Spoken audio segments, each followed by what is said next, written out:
Real driving test leaving from Birmingham Garretts Green. This one was the Hob Moor road route leaving at about 12:22. As always, any faults that I see will be appearing on the screen. If you find these driving test routes useful, please subscribe and follow, and that way it will help me reach more learners. If you're already one of my amazing followers or subscribers, then just drop any comment below. So as always, there is these very tight pinch points. Now, there's not any cars coming towards us for the moment. It is definitely something to be aware of. This test centre is quite packed today. As they moved out, they gave themselves loads of space either side. If you are on these pinch points, remember, don't move out to pass these vehicles if you're going to slow somebody down that's already correctly proceeding. They're through most of the tightness now. We just have to see if there's any traffic at the end here.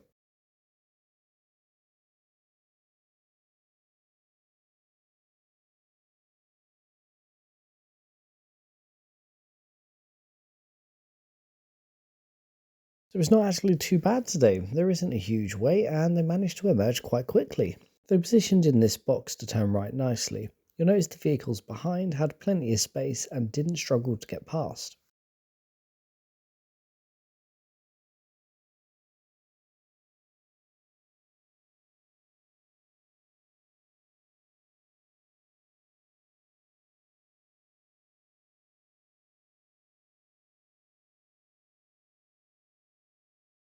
This whole stretch here, remember, is a 20-mile-per-hour road. The signs are on the entry. And don't presume just because it's a school zone that every school zone is 20. There are a couple in Garretts Green which are 30 miles an hour.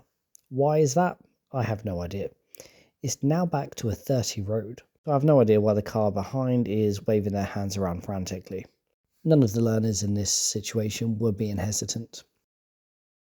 So these roads do get rather tight. A lot of people ask me what's the speed limit here, and I always say the same thing. Do you think it would be safe to be doing 30 miles per hour in these streets? Look how many houses there are. This normally means kids playing, people going to their cars and things like that.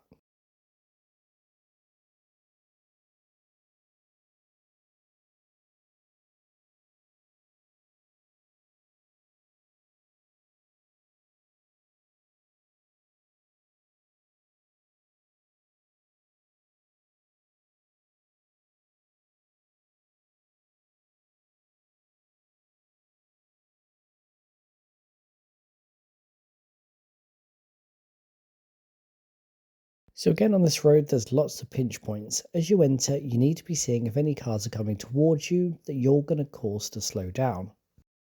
This footage is massively sped up, but there was a stall here. So they got one minor fault, and their first fault for move off control. I'll say this far into the test, that is a very, very good start.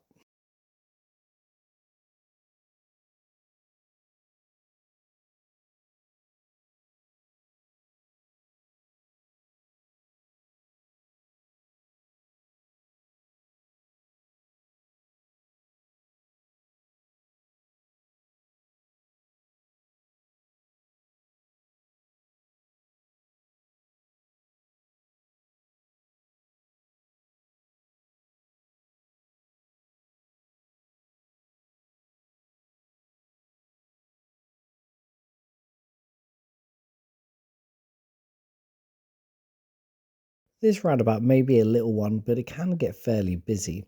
Try not to rush your gaps and look for good opportunities. If two cars from your right hand side are signalling to go left, that would be a good opportunity.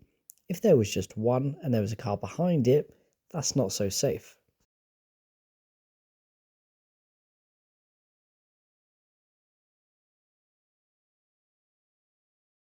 Yeah, this part here is the end of the road left, and they didn't check their left hand mirror, but they did signal. So they picked up a fault here for use of mirrors signalling.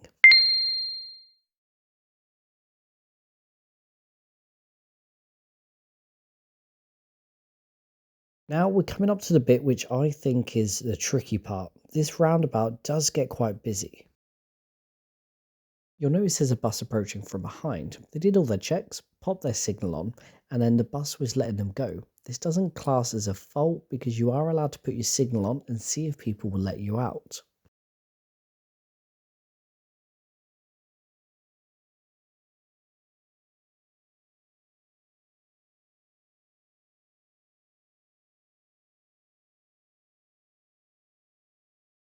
It's really, really quite tight down here. There's buses, tight roads, all sorts. Lots of observations and planning is needed down here. Because also further down, apart from the bus stops, you also have a lot of zebra crossings. Test routes here can take you multiple different ways.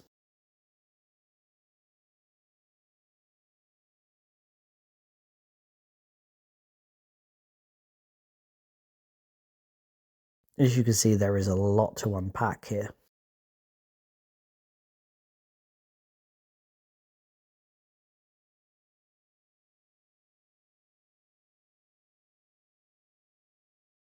Camera distance is misleading, but they did pick up a fault here for following distance. It was just too close. A good way to judge it is if you can see the cars in front, tyres and tarmac. The camera works slightly the same as well, so I can tell when they're really close if I can't see any of the road between the bottom part of the footage and the car. It's their third fault of following distance. Now, I know this looks really busy. Remember, this is a Friday. All the schools in this area finish earlier on a Friday, so that's why it looks quite hectic. Don't get me wrong, 10-11 o'clock, it still isn't the nicest, but it won't be this busy.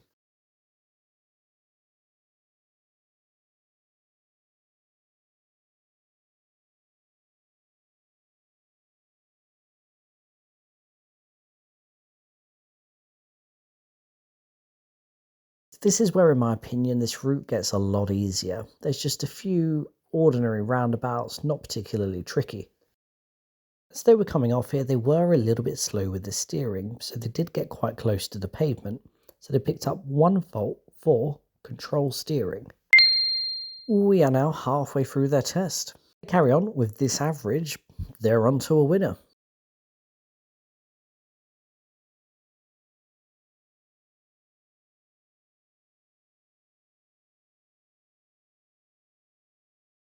Now, coming up at the end of this road, it splits into two lanes, a left-only lane and a right-only lane.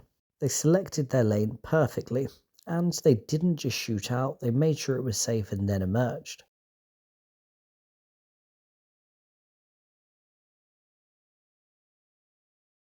When approaching mini roundabouts, always remember to check to the right, don't just glance with your eyes. Try to make a visible head movement and really take in what's around you. And again, it's getting incredibly tight around here. They held back perfectly, it was the right choice to do. As I always say, if there's less space, there should be less speed. Try to keep that protective bubble around the car of at least a meter. If you can't do that, reduce the speed or think, should you be going? Or should you be holding back? And again, this is particularly busy because of the time of day, being Friday.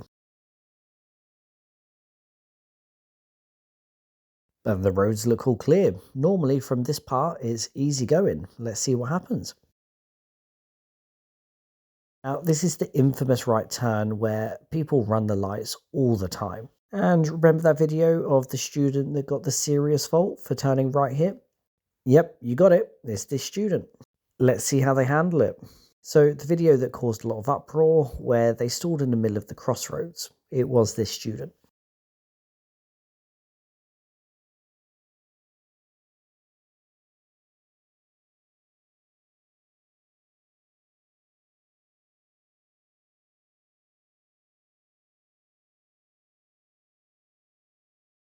And they handled it like an absolute professional. Look at that.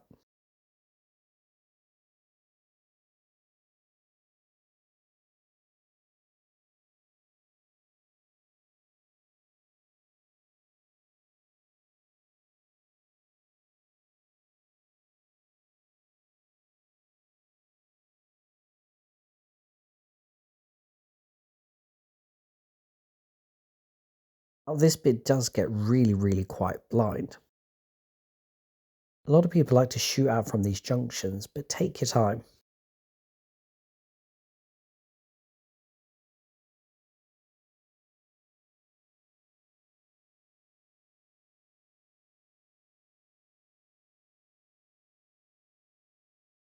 Down all of these stretches, every time you pass a parked vehicle, you guys should know the drill. Centre right mirror as you pass them, centre left mirror as you return back to your lane.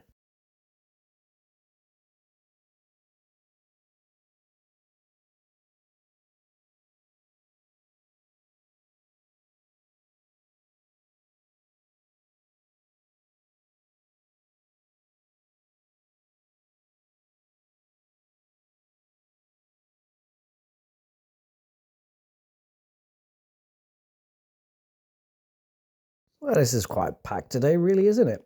They didn't rush this at all, and there wasn't any obvious gaps they missed, and they were waiting here for quite a while. But it doesn't get marked down as hesitation or anything like that because there wasn't any obvious gaps.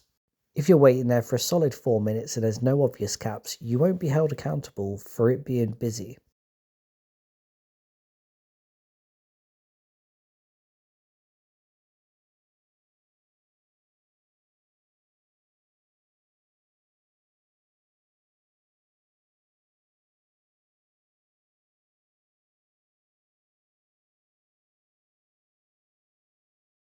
Again, constant situations where they're having to move over to the right. They didn't get any faults for use of mirror change of direction, so their head would have been all over the place at the moment.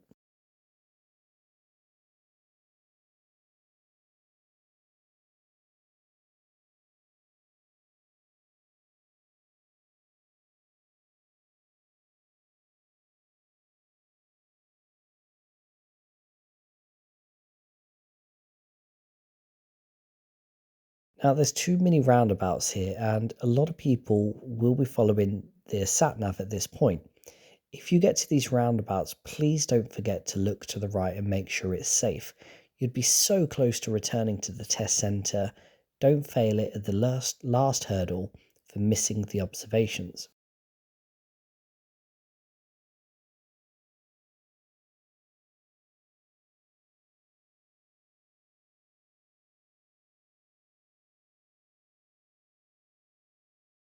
And they're just waiting to turn right into the test centre, position in the box nicely, even that large truck can get through.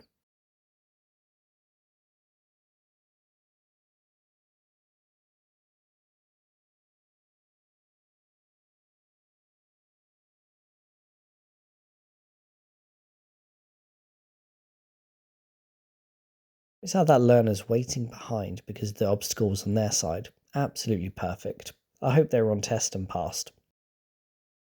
Coming up to the infamous pinch points. Now, they handled this really well. There wasn't anything coming towards them. They took a good opportunity and they had good spaces all around them. They haven't done their maneuver yet, so we know what that means. Now, I'm actually hiding in this car park watching behind a window. I bet you can't spot me.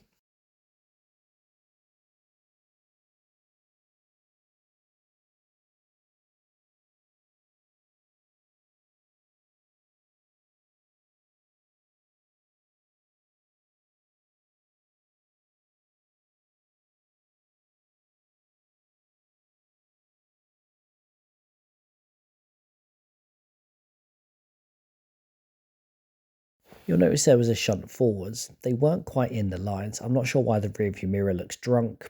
I have no idea. Because they did the adjustment, they picked up one minor fault. So that gives them a total of 5 minor faults and my first pass of the year.